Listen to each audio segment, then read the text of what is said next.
नमस्कार दोस्तों, मैं स्टूडियो विथ राजन से राजन कुमार। आज हम लोग एस के पांडे बुक में नवमी राज्यों का उत्थान देखेंगे। इस बुक को आप लोग खुद से एक बार डिटेल से पहले पढ़िएगा, ठीक। उसके बाद हम जो पॉइंट हाईलाइट कर रहे हैं उसको आप लोग याद करने का कोशिश कीजिएगा। वो पॉइंट आपको मोस्ट याद रहना चाहिए। बाकी सब कहानी की तरह इसको पढ़ के एक बार समझ ही लो। मेरा ये वीडियो बनाने का उद्देश्य यही है कि आप लोग टारगेट ऑफ डे में इजीली मतलब कोई पॉइंट याद कर सके, ठीक। अगर वीडियो अच्छा लगे तो लाइक कीजिएगा, शेयर कीजिएगा, सब्सक्राइब कीजिएगा। इस वीडियो में हम हिस्ट्री नहीं पढ़ा रहे हैं बल्कि इंपॉर्टेंट पॉइंट हाईलाइट कर रहे हैं। इस बात को आप लोग याद रखिएगा। खुद से एक बार इसके पांडे का बुक जरूर पढ़िएगा, ठीक। चलिए, नवमी राज्यों का उत्थान यहाँ पे हम लोग देखेंगे। दक्कन के निजाम या साउथ इंडिया का बात हो रहा है, ठीक। आंध्र प्रदेश, हैदराबाद, आंध्र प्रदेश का एरिया जो है उस एरिया का बात हो रहा है, मतलब तेलंगाना, आंध्र प्रदेश, महाराष्ट्र, कर्नाटक, उस सब साइड का।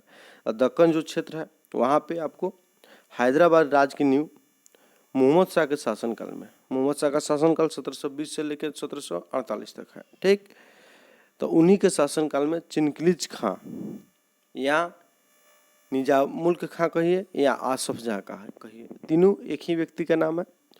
चिनकिलिज खां या निजामुल खां या आसफ शाह, इन्होंने आपको दक्कन राज्य की स्थापना की थी। बीच में कहानी है, कहानी खुद से पढ़ने का प्रयास कीजिएगा, मजा आएगा, अच्छा लगेगा, याद भी हो जाएगा, ठीक।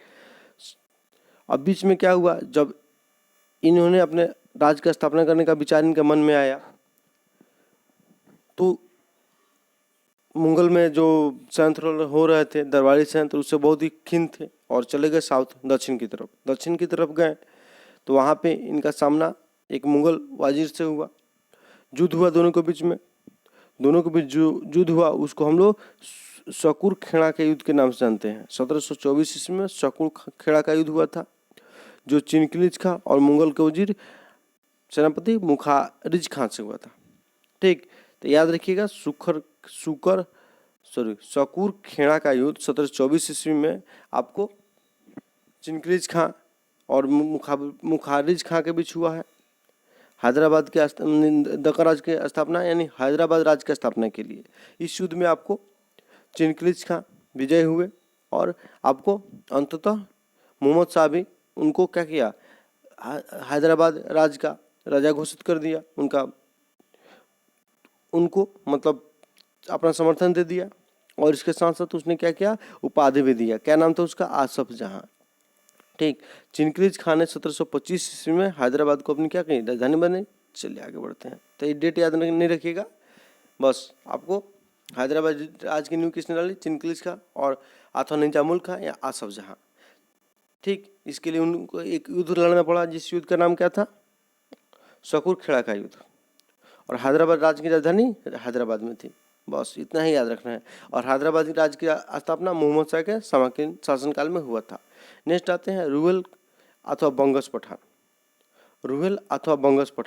रुहेलखंड जो क्षेत्र था उसका स्थापना आपको वीर दाऊद और अली मोहम्मद खान ने किया था। बस इतना ही याद रखिएगा, वीर दाऊद का नाम इंपॉर्टेंट रखिएगा। राजपूत जो लोग थे, इसमें कहानी दिया है तो कहानी को आपने खुद से एक बार पढ़िए, ठीक। सबसे ज़्यादा हमको जो इम्पोर्टेंट है वो आते हैं हम सवाई जय सिंह को सवाई की उपाधि किसने दी थी, आप लोग को पहले हम बता दिए हैं, ठीक। तो यह उपाधि फर्रुखाबाद के द्वारा उनको दिया गया था। ये आपको आमेर के राजा थे, कहाँ के, अजमेर के याद रखिएगा, कहाँ के थे, अजमेर के। सन 1722 ईस्वी में इन्होंने क्या किया, जयपुर शहर की स्थापना किया। किस शहर की स्थापना किया, तो जयपुर शहर की स्थापना किया। को किया था जयपुर शहर की स्थापना, तो सवाई जय सिंह किए थे। आगे हम पढ़ते हैं, इनके द्वारा सबसे इंपॉर्टेंट काम, यहाँ से क्वेश्चन खूब बनते हैं। जय सिंह एक महान खगोल शास्त्री था और उसने दिल्ली, कहाँ है, नाम याद रखिएगा, दिल्ली, जयपुर, उज्जैन, वाराणसी और मथुरा।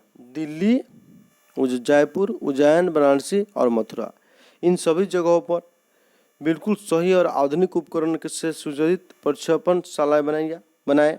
उसने सारणियों का एक सेट तैयार किया जिससे लोगों को खगोल शास्त्र संबंधी प्रक्षेपण करने में सहायता मिली।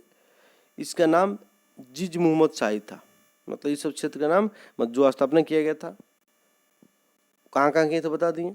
उसके बाद इन्होंने सारणियों का एक सेट तैयार किया ताकि खगोल शास्त्र का अध्ययन करने में लोगों को आसानी मिले, और उसका नाम क्या रखा, जिज मोहम्मद शाही, जिज मोहम्मद शाही। ठीक, इसने यूक्लिड के रेखागणित का अनुवाद किया आपको संस्कृत में, और बहुत सारे त्रिकोणिति की सारी कृतियाँ और लघु गणकों यानी लघु बनाने और उनके इस्तेमाल संबंधी नेपियर की रचना का अनुवाद संस्कृत में कराया। ठीक, मतलब यहाँ पे एक हमको और फैक्ट मिला कि लघु जो होता है लघु गणक का आविष्कार कौन किया है, तो नेपियर के हैं, ये बात याद रखिएगा। चलिए आगे बढ़ते हैं। जय सिंह समाज सुधारक भी था। उसने एक कानून लागू करने की कोशिश की जिससे लड़की की शादी की में किसी राजपूत को अत्याधिक खर्च करने के लिए मजबूर ना होना पड़ा। ठीक, आगे हम बढ़ते हैं। और यहाँ पे राजपूत लोग हो गए। अब जाट जो है इसका स्थापना चुड़ामन और राजा राम ने किया था मिलके। चुड़ामन आपको भरतपुर राज की नींव डाली थी। बाकी सब आपको ज़्यादा यहाँ पे कहानी पढ़ने की गरज नहीं, अपना एक बार बुक पढ़िए। अहमद शाह ने बदन सिंह को राजा की उपाधि दी थी, याद रखिएगा। अहमद शाह अब्दाली। वहीं सूरजमल ये जाट सूरजमल जो है इनको जाटों का अफाल्तुन भी कहा जाता है, प्लेटो, जाटों का प्लेटो भी कहा जाता है। ठीक, इन्होंने आपको मराठों का साथ दिया, मतलब देने का वचन दिया था पानीपत के तृतीय युद्ध में, लेकिन आपको सदाशिव भाव से मतभेद होने के कारण अपना समर्थन वापस लिए, युद्ध में न्यूट्रल रहे थे, याद रखिएगा। चलिए, जवाहर सिंह, इन लोगों का नाम ज़्यादा आप लोग को इम्पोर्टेंट है नहीं। अब यहाँ से आगे हम बढ़ेंगे तो यहाँ आ जाएंगे सिख। कौन आ जाएंगे लोग, सिख। तो सिख जो है लोग, सिख की न्यू गुरु नानक ने पंजाब में डाली थी। सिख जो धर्म था उसकी न्यू कौन, गुरु नानक ने आपको पंजाब में डाली थी। वस्तुतः सिखों का इतिहास सिख गुरुओं के इतिहास से प्रारंभ होता है। कुल कितने गुरु हुए, तो 10 गुरु हुए। ठीक, तो सबसे पहले सिख धर्म की न्यू कौन डाले थे, तो गुरु नानक ने। कहाँ, तो पंजाब ने। कितने गुरु हुए, 10। ठीक, अब बारी बारी से सबको हम देखते हैं। गुरु नानक जो हुए 1469 से 1539 ईस्वी तक, इनका डेट याद रख सकते हैं। डेट क्या करता है, आपको रिलेट करने में मदद करता है। तो डेट अगर जहाँ पॉसिबल हो, मतलब कोई शासक है उनका डेट आप लोग याद करने की कोशिश कीजिएगा, इंपॉर्टेंट है, उसको तो हम बताइए देंगे। डेट आपने याद मत रखिएगा, सन याद रखिएगा, डेट नहीं। गुरु नानक जो डेट इंपॉर्टेंट होगा उसको हम बता देंगे। गुरु नानक जो थे 1469 से 1539 ईस्वी तक।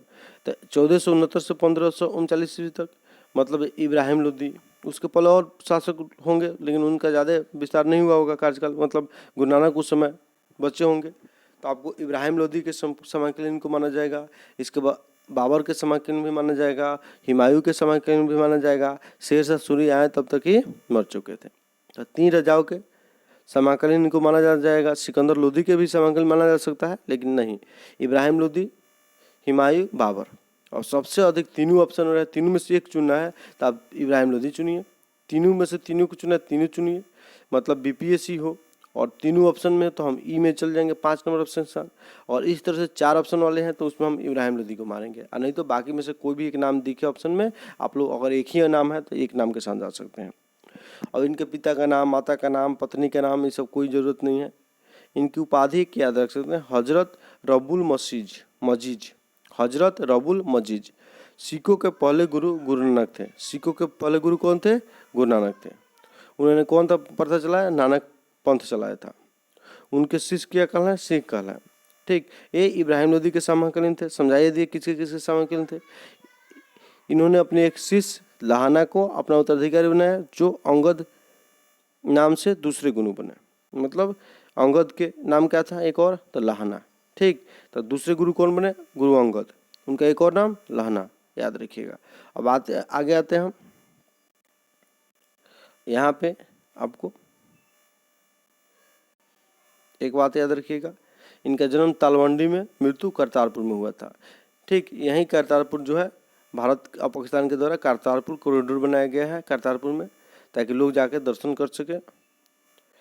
करतारपुर कहाँ पे है, अभी पाकिस्तान में है। अंगद जो थे, जिनको लहाना बचपन का नाम था, इनके शिष्य थे लहाना, उन्हीं का नाम अंगद था। हमको इनका कार्यकाल 1539 से 1552 तक, डेट याद नहीं रही तो कोई बात नहीं, ज़्यादा परेशान होने की जरूरत है नहीं। यहाँ पे इन गुरुमुखी लिपि का आविष्कार किया। ठीक, कौन सा? गुरुमुखी लिपि। लंगर व्यवस्था भी इन्होंने नियमित कर दिया। गुरु नानक के द्वारा जो लंगर व्यवस्था चलाई गई थी उसको इन्होंने नियमित कर दिया। नेक्स्ट आते हैं अमरदास। अमरदास जो है आपको ये अकबर के समकालीन थे। किसके समकालीन थे? अकबर के। 1552 से लेकर 1574 तक। अकबर का शासनकाल 1556 से लेकर 1605 ईस्वी तक। याद रखिएगा। आगे हम बढ़ते हैं, ज़्यादा जो जरूरत है उसी को बता रहे हैं, बाकी सब कहानी आप लोग पढ़ते रहिएगा, एक बार जरूर पढ़िएगा कहानी। ठीक, अब देखिए, मुगल सम्राट अकबर इनसे मिलने आए थे। कहाँ मिलने आए थे उसको याद करने की जरूरत नहीं है। मिलने जब आए तो उन्होंने अपनी बेटी के नाम से इनको जमीन कुछ दान दिया। ठीक, आगे बढ़ते हैं। इनके शिष्य जो हुए, इनके दामाद रामदास हुए। कौन हुए? रामदास। 1574 से 81, अभी भी अकबर का ही शासनकाल है। अकबर ने इन्हें 500 बीघा जमीन प्रदान की थी, जिसमें उन्होंने अमृतसर नामक नगर बसाया। याद रखिएगा। उसके बाद इनके बाद जो गुरु हुए,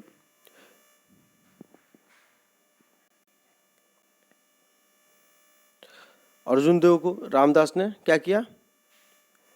गुरुपद का पैथिक बना दिया। मतलब इन्होंने अपने पुत्र, तीसरे पुत्र अर्जुन को रामदास ने क्या किया? गुरुपद दिया। इस प्रकार से गुरुपद क्या हुआ? अपैथिक हो गया। तो किसके समय से गुरुपद पैथिक हो गया? तो अर्जुन देव के समय से। कौन बनाया इसको पैथिक? तो रामदास बनाया। याद रखिएगा।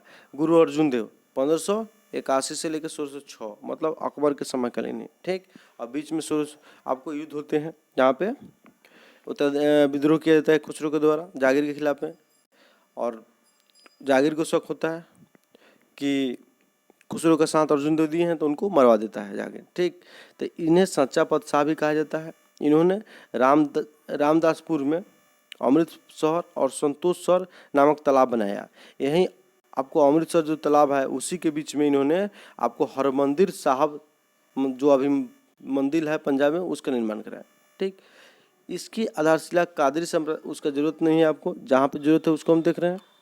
इन्होंने क्या किया? आपको 1604 ईस्वी में आदि ग्रंथ की रचना की।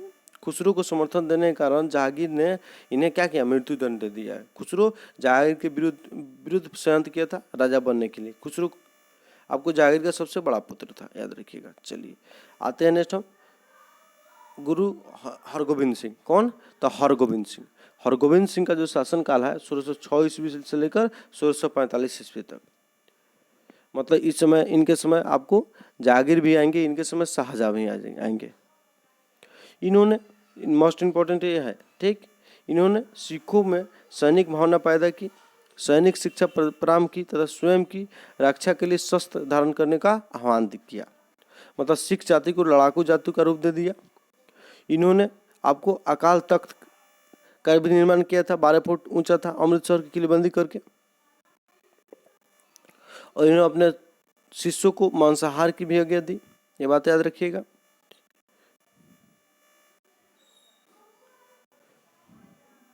बाकी आपको ज़्यादा जरूरत नहीं है। नेक्स्ट आते हैं हर्राय। हर्राय 1645 ईस्वी से 1661 ईस्वी तक। इनके समय में ही शाहजहाँ के पुत्रों के बीच में उत्तराधिकारी युद्ध हुआ था, जिसमें सामूगढ़ का युद्ध, बहुत सारे 4 युद्ध हुए थे, उसमें से एक सामूगढ़ का युद्ध भी था। तो उस युद्ध में आपको पराजय हुई, तो उसके पराजय के बाद दरा सिंह को इनसे मिलने आया हर्राय से। अब इसी से औरंगजेब नाराज हो गया और उन्हें दिल्ली बुलाया। दिल्ली खुद नहीं गए, अपने पुत्र को भेजे, और पुत्र जो राम राय थे आपको औरंगजेब को खुश किए, कुछ ऐसे काम किए जिससे बहुत खुश हुआ। लेकिन क्या हुआ, उससे आपको गुरु जो थे वो नाराज हो गए। गुरु जब नाराज हो गए तो उन्होंने क्या किया, अपना उत्तराधिकारी हर्राय जो थे नाराज हो गए, गुरु हर्राय, तो उन्होंने अपना उत्तराधिकारी हरकिशन को, अपने 6 वर्षीय बेटे हरकिशन को बनाया। हरकिशन का शासनकाल 1661 से 64। इनकी मृत्यु चेचक से हो जाती थी, बच्चे थे अभी। हरकिशन ने अपने उत्तराधिकारी तेग बहादुर को बनाया। किसको बनाया? तेग बहादुर को। बाकी सब कहानी याद करने की जरूरत नहीं है। तेग बहादुर 1664 से 1675 शासन किए। ये हरगोविंद के पुत्र, किनके पुत्र थे उससे मतलब नहीं है। इनके समय में उत्तराधिकारी के लिए झगड़ा प्रारंभ हो गया। ठीक, उसका ज़्यादा जरूरत नहीं है। 1675 ईस्वी में औरंगजेब ने तेग बहादुर को दिल्ली बुलाया, इस्लाम स्वीकार करने को कहा, नहीं स्वीकार किए तो उनको मरवा दिया गया। ठीक, तो तेग बहादुर ऐसे गुरु हैं जिनको औरंगजेब के द्वारा मरवाया गया था, जहांगीर के द्वारा गुरु अर्जुन देव को मरवाया गया था। ठीक, गुरु गोविंद सिंह मोस्ट इम्पोर्टेंट एक गुरु रहेंगे। गुरु गोविंद सिंह जो हुए ये सिख के 10वें और अंतिम गुरु थे। 1666 ईस्वी में इनका जन्म पटना में हुआ था, याद रखिएगा, मोस्ट में भी आई। इनके कुछ पुत्र थे, 4 पुत्र थे, अजीत सिंह, जुझारू सिंह, जयरावत सिंह, फतेह सिंह। ठीक, आगे हम बढ़ते हैं। इन्होंने सिखों को लड़ाकू सैनिक बना दिया और कृष्ण अवतार नामक ग्रंथ की रचना की। उसके बाद इनकी आत्मकथा विचित्र नाटक है। इनकी एक अन्य पुस्तक चंदी दिवर है, चंदी दिवर, तब विचित्र नाटक, चंदी दिवर, कृष्ण अवतार, 3 इनके किताब रहे। उसके बाद आगे बढ़ते हैं और कहानी है। कहानी की फिल्म ज़्यादा पढ़ने की गरज नहीं है। ये सब खालसा की स्थापना 1699 ईस्वी, मोस्ट इम्पोर्टेंट। गुरु गोविंद सिंह ने 1699 ईस्वी में खालसा की स्थापना किया था। खालसा का अर्थ होता है शुद्ध या विशेष। बैसाखी के अवसर पर इन्होंने अपने सभी अनुयायियों को बुलाया केशवगढ़ में। इसके ज़्यादा जरूरत नहीं, कहानियाँ पढ़ लीजिएगा। परीक्षा लिया, परीक्षा में आपको 5 ऐसे लोग थे जो आपको क्या हुए, तैयार हो गए अपने जान को कुर्बान करने के लिए। उसके बाद उनको कुछ विशेष पद दिए। इन्होंने ही पुरुषों को क्या किया, यहीं से सिख गुरु अनुयायी अपने नाम के आगे सिंह और महिलाएं कौर लगाना शुरू किया, गुरु गोविंद सिंह के समय ही। ठीक, इन्होंने आपको सिखों को 5 वस्तु धारण करने की आज्ञा दी, केस, कंघा, कच्छा, काड़ा और कृपाण। ठीक, याद रखिएगा। आगे हम चलते हैं। अब देखिए आगे क्या होगा। ये सब युद्ध होते रहते हैं बीच में। इसी बीच युद्ध के दौरान ही जयरावत सिंह, उनकी फतेह सिंह और गुरु गोविंद सिंह की माता युद्ध औरंगजेब को बंदी बना लिया और बंदी बना के इस्लाम धर्म स्वीकार करने के लिए कहा। इन्होंने नहीं माना तो जयरावत सिंह और फतेह सिंह, याद रखिएगा, जयरावत सिंह, जोरावर सिंह और फतेह सिंह को दीवार में चुनवा दिया गया था औरंगजेब के द्वारा। इसको देखकर गुरु गोविंद सिंह की माँ भी मर गई। आगे जरूरत नहीं है इस सब का, कौन सा युद्ध हुआ, कहाँ पे हुआ, आगे देखेंगे। एक युद्ध हुआ था, कौन युद्ध हुआ था उससे मतलब आपको नहीं है। युद्ध के दौरान आदि ग्रंथ क्या हुआ, विलुप्त हो गया।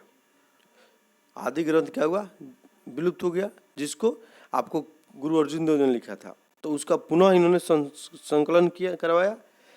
इसीलिए इसे 10 पद शाह का ग्रंथ भी कहा जाता है, क्योंकि इन्हें 10वें गुरु के द्वारा लिखा गया था। गुरु गोविंद सिंह ने आपको अपने मृत्यु के पहले आपको 2 बातें निर्धारित की थी। गुरु गद्दी सब पद अब समाप्त कर दी गई। जहाँ भी गुरु को मानने वाले 5 लोग उपस्थित होंगे वहीं गुरु उपस्थित हो जाएंगे, मतलब ये बात कहें। एक गुरु पद समाप्त किए, ये बात इंपॉर्टेंट है। अब इनके बाद से कोई गुरु आएंगे नहीं। और गुरु गोविंद सिंह ने अपने एक शिष्य बांदा बहादुर को राजनीतिक नेतृत्व प्रदान किया और उन्होंने बोला कि आप राजनीतिक रूप से नेतृत्व की अपना क्या कीजिए, शासन कीजिए। ठीक, राजनीतिक नेतृत्व उनको प्रदान कर दिया। अब आगे हम देखेंगे बांदा बहादुर। बांदा बहादुर 1708 से 1716 तक इनका शासनकाल रहा। इनका बचपन का नाम था लक्ष्मण देव, याद रखिएगा। बाकी सब कहानी है, इसकी गरज नहीं है। यह सिखों का पहला राजनीतिक नेता बना। इसके पहले गुरु हुआ करते थे लोग। इसने प्रथम सिख राज्य की स्थापना भी की। बाकी सबको जानने की जरूरत नहीं है। इन्होंने गुरु गोविंद सिंह के नाम से सिक्के चलवाए, सिख राज्य की स्थापना की। ठीक, बस उसके बाद आपको युद्ध हुआ है मुगलों के विरुद्ध में। ठीक है, अंततः फर्रुखसिंह के शासनकाल में 1716 ईस्वी में इन्हें मृत्युदंड दे दिया गया दिल्ली में, याद रखिएगा। बस फर्रुखसिंह के समय इनका दमन कर दिया गया। उसके बाद सिख क्या हुए, अनेकों मिसल में बट गए, जो 12 मिसल में बटे हुए थे। 12 मिसल का नाम आपको याद करने की जरूरत नहीं है। ठीक, इनमें भंगी मिसल सबसे शक्तिशाली था, ये याद रख सकते हैं। अब देखिए आगे कहानी होता है रणजीत सिंह का शुरू। रणजीत सिंह जो है आपको 1792 से लेकर 1839 ईस्वी तक शासन किए हैं। ठीक, रणजीत सिंह का जन्म आपको 1780 ईस्वी में हुआ है। ये सुकर चकिया मिसल के प्रमुख थे, मोस्ट में भी है। आगे हम बढ़ते हैं, और नाम आपको जरूरत नहीं है याद रखने का। 1799 ईस्वी में रणजीत सिंह लाहौर पर अधिकार कर लिए। अब कैसे अधिकार किए यहाँ पे दिया है, आप लोग पढ़ लीजिएगा, कहानी इंटरेस्टिंग लगेगा, कहानी इंटरेस्टिंग लगेगा, कहानी याद रहेगा ना, तो आप लोग को ये आप याद कर लीजिएगा। किसी और जगह पढ़ने का नहीं, जो हम इंपॉर्टेंट हाईलाइट करें उसको याद रखिए, कहानी एक बार पढ़ लीजिए। और वीडियो अच्छा लग रहा है तो लाइक कीजिए, ठीक है। 10 से 20 लोग सपोर्ट देखेगा, 50 से लोग देखेगा, हम वीडियो बनाते रहेंगे, आप लोग टेंशन नहीं लीजिए। लेकिन हाँ, आप लोगों को फायदा होना चाहिए, अच्छा लगना चाहिए। और सुधार करने का राय हो तो राय दीजिए। कमेंट का रिप्लाई न देने के कारण कुछ है, मेरा बहुत ज़्यादा व्यस्त चल रहे थे, अब थोड़ा सा मतलब सब व्यवस्था निकल के जब से टारगेट अपडेट शुरू किया है ना, तब से बहुत ज़्यादा व्यस्त थे। आप लोग के लिए वीडियो बनाना, कंटेंट तैयार करना, ये सब।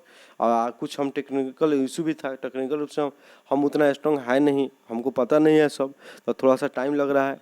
तो सब कुछ मैनेज कर लेंगे धीरे धीरे, उसमें अपना भी पढ़ाई करना है, अपना नहीं पढ़ेंगे तो फिर सबसे बड़ा आप समझिए रहे हैं लोग। चलिए, तो आप जो बता रहे हैं उसको याद कर लीजिएगा, फालतू बात पढ़ने का याद करने की गरज नहीं है। हाँ, एक बार जरूर खुद से पढ़िएगा लोग, कारण कि एक बार में पढ़ लीजिएगा ना अपने से, तो पूरा याद हो जाएगा, ठीक। अमृतसर की संधि, अमृतसर की संधि मोस्ट मोस्ट इम्पोर्टेंट, ठीक। आपको 1809 ईस्वी में यह संधि मेडकॉफ और रणजीत सिंह के द्वारा हस्ताक्षरित किया गया था, याद रखिएगा। इस संधि के द्वारा बोला गया कि सतलज नदी दोनों राज्य की क्या होगी, सीमा होगी, मोस्ट मोस्ट में भी आई, ठीक। सतलज नदी जो थी उसके पूर्व का क्षेत्र जो होगा वो अंग्रेजों का होगा, और पश्चिम का क्षेत्र जो होगा वो रणजीत सिंह का होगा। बाकी सबको आपको आवश्यकता नहीं है पढ़ने का, संधि में क्या बात है उससे आपको क्या मतलब है, उसका कितना विजय किए हैं उसका कोई जरूरत नहीं। हाँ, रणजीत सिंह को कोहिनूर हीरा जो हुआ प्राप्त हुआ, वो किनसे प्राप्त हुआ था, शाहजहां, अफगान अमीर शाह शुजा से प्राप्त हुआ था, मोस्ट मोस्ट में भी है। अब कैसे प्राप्त हुआ कहानी में है, अपना देख लीजिएगा लो, वीडियो लंबा हो जाएगा, कहानी बताएंगे तो इसकी जरूरत नहीं है। ये इंपॉर्टेंट है जो बता रहे हैं उसको याद रखिएगा। रणजीत सिंह के प्रशासन में इंपॉर्टेंट क्या है, तो इनके प्रांत जो थे आपको 4 भाग में बटा था, लाहौर, मुल्तान, कश्मीर, पेशावर। इनकी राजधानी कहाँ थी, लाहौर थी, याद रखिएगा। आगे हम आते हैं, ये 4 भाग याद रखेंगे, चारों सूबा, इनके प्रांत को सूबा कहते हैं। सैन्य प्रशासन, सैन्य प्रशासन में क्या याद रखना है, ये इनका जो सेना थी विदेशों से सुरक्षित थी, पैदल से ना हो या आपको घुड़सवारी से ना हो या तोप, सब फ्रांसीसी या रूसियों के द्वारा या जर्मनी लोगों के द्वारा प्रक्षेपण दिया जाता था। याद इसको पढ़िए, कितना मजा आता है पढ़ने में, ठीक। चलिए, आधुनिक बैंड की तरह अपने सेना को, बैंड नहीं मतलब आधुनिक सेना की तरह अपने सेना को परीक्षण दिए थे। आगे हम आते हैं, ये सब पढ़ने की आवश्यकता नहीं है। रणजीत सिंह की मृत्यु 1839 ईस्वी में हो जाती है, ठीक। रणजीत सिंह की तुलना नेपोलियन बोनापार्ट से की जाती है, किनके द्वारा किया गया है, तो एक फ्रांसीसी पर्यटक हैं आपको विक्टर जाकमा, उनके द्वारा किया गया है। आगे हम बढ़ते हैं, रणजीत सिंह के बाद पंजाब की स्थिति। रणजीत सिंह की मृत्यु के बाद पंजाब में क्या हुआ, राजनीतिक स्थिति आ गई। इनके उत्तराधिकारी इनके पुत्र खड़क सिंह हुए, याद रखिएगा, खड़क सिंह। उसके बाद ननिहाल सिंह, शेर सिंह, ये सब लोग शासन किया है, ठीक है। शेर सिंह के बाद, शेर सिंह की हत्या करके दिलीप सिंह राजा बने, ठीक। तो दिलीप सिंह पंजाब के राजा कब बने, 1843 ईस्वी में। अब दिलीप सिंह जब राजा बने उसके बाद अंग्रेज लोग का भी धीरे धीरे प्रभुत्व बढ़ने लगा। अंग्रेज लोग का जब प्रभुत्व बढ़ने लगा तो सिखों अंग्रेजों के भी युद्ध होते हैं, 2 युद्ध, प्रथम आंग्ल सिख युद्ध, द्वितीय आंग्ल सिख युद्ध। प्रथम आंग्ल सिख युद्ध 1545 से लेकर 46 तक। इसको क्या हुआ, कहाँ कहाँ कौन आक्रमण किया, ये सब जानने की जरूरत नहीं है। 2 संधियाँ होती है इस बीच में, एक लाहौर की संधि होती है और दूसरा संधि होती है आपको भरवाल की संधि, बस। बाकी सब कहानी में क्या है उसको जरूरत जानने याद करने की जरूरत नहीं है। द्वितीय आंग्ल सिख युद्ध 1848 से लेकर 49 ईस्वी तक, इसमें आपको 3 युद्ध होते हैं, याद रखिएगा। रामनगर का युद्ध, चिलिया का वाला का युद्ध, गुजरात की युद्ध। अंततः सिख लोग पराजित होते हैं और संधि होती है। संधि के तहत आपको 1839 में डलहौजी ने सिख राज को अंग्रेज राज में मिला लिया, ठीक। और महाराजा दिलीप सिंह को 5 लाख रुपए वार्षिक पेंशन देके शिक्षा के लिए इंग्लैंड भेज दिया गया। वहाँ पे इन्होंने ईसाई धर्म ग्रहण कर लिया, लेकिन फिर वहाँ से आके अपना धर्म चेंज कर लिए, फिर सिख धर्म स्वीकार कर लिए। इन्हीं से, दिलीप सिंह से ही कोहिनूर हीरा लेकर ब्रिटिश की राजमुकुट में लगा दिया गया है, जो अभी भी उनके राजमुकुट में है, ठीक। चलिए, ये बात याद रखिएगा। तो यहाँ पे सिख राज खत्म होगा, जो याद करना था उसको हम बता दिए। चलिए आगे हम बढ़ते हैं, मैसूर। मैसूर में देखिए क्या होता है, 1565 ईस्वी में तालीकोटा का युद्ध के बाद, तालीकोटा का युद्ध हुआ विजयनगर और अन्य राज्यों के बीच हुए थे। बहुत फेमस युद्ध है ये, डेट याद रखिएगा। टाली कोंटा का युद्ध कब हुआ था? 1565 ईस्वी में। उसके बाद बैक्ट द्वितीय ने आपको मैसूर राजवंश में वाडियार राजवंश की स्थापना की, याद रखिएगा। ठीक, बाकी सब कहानी है, उसको जानने की जरूरत नहीं है। हैदर अली का जन्म 1722 में हुआ था, जन्म भी याद करने की कोई आवश्यकता नहीं है। ठीक, इन्होंने अपनी सेना को आधुनिक ढंग से प्रशिक्षित कर हेतु फ्रांसीसी अधिकारियों की नियुक्ति की, जिसके पश्चात तकनीक मतलब पश्चिमी तकनीक को अपनाया जा सके। फ्रांसीसी की सहायता से इसने डिडिगुली में एक आधुनिक शस्त्रागार की स्थापना किया। मतलब रफली याद रखिएगा कि आधुनिक रूप से अपने सैनिकों को परीक्षण दे रहे थे, शस्त्र का निर्माण कर रहे थे। यहाँ रहकर हैदर ने आसपास के क्षेत्रों को, कोई गरज नहीं है उस सबका, फालतू बात है। आगे उसके बाद आते हैं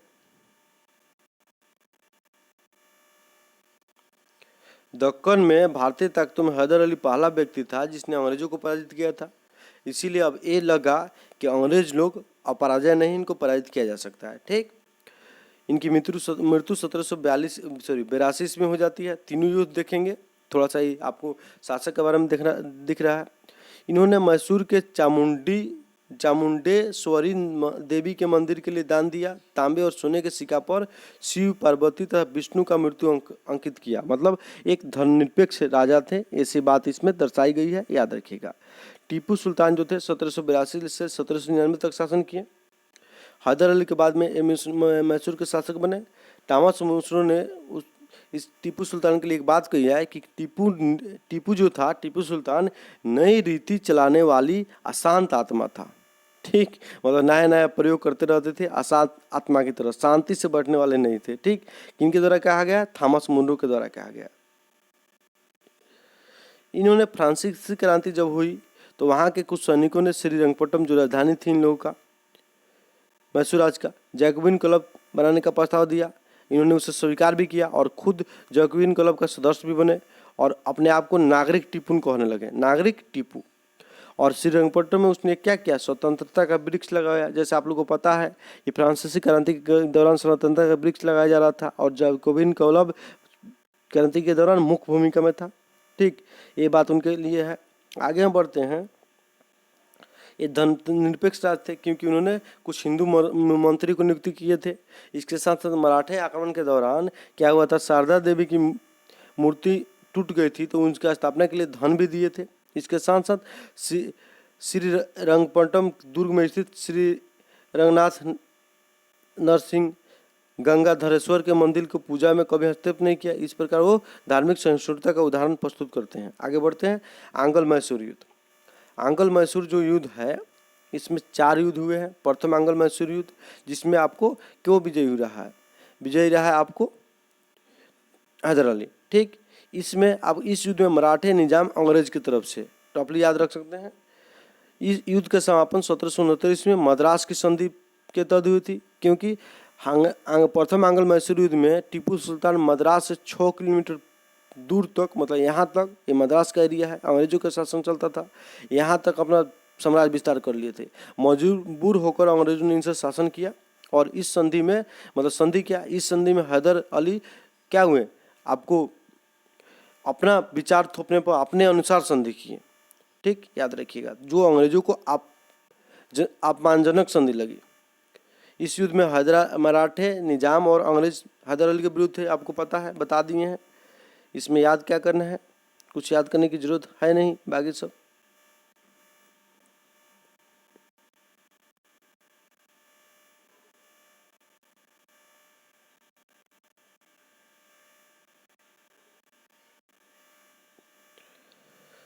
चलिए। मद्रास की संधि आप लोग को बतेबे किए हैं।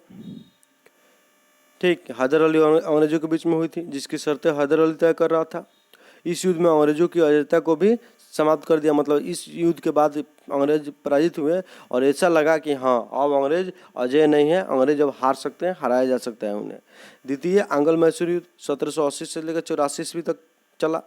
इस युद्ध के दौरान ही आपको हैदर अली की मृत्यु हो गई थी। तब आपको टीपू सुल्तान राजा बना और युद्ध को जारी रखा। इस युद्ध में बहुत उलटफेर होते हैं, संधि कभी इधर कभी उधर जा रहा था। इस युद्ध के पहले आपको हैदर, निजाम और मराठे ने क्या किए, त्रिगुट बना लिए थे, लेकिन बाद में ये लोग अपने बाहर गया। इस युद्ध के दौरान फ्रांस भी आपको सपोर्ट कर रहा था, किनको, हैदर अली को, क्योंकि उधर अमेरिकी क्रांति हो रही थी। अमेरिकी क्रांति में अमेरिका, फ्रांस, ये सब एक साथ था और भारत में इसका फायदा हैदर अली को मिला, याद रखिएगा। वारेन हेस्टिंग्स ने आयरकुट के नेतृत्व में एक सेना भेजी, मतलब इसी युद्ध के दौरान, और एक पोर्टनोवा का युद्ध हुआ जहाँ पे हैदर अली पराजित हुए थे, याद रखिएगा।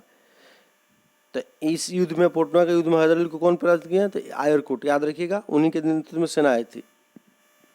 1782 में इस पोर्टनोवा के युद्ध में हैदर अली घायल हो गए थे और इनकी मृत्यु हो गई थी उसी दौरान। तब टीपू सुल्तान राजा बने और टीपू सुल्तान ने मंगलोर की संधि की। मंगलोर की संधि याद रखिएगा, द्वितीय आंग्ल मैसूर युद्ध आपको मंगोल की संधि के तहत खत्म हुआ था।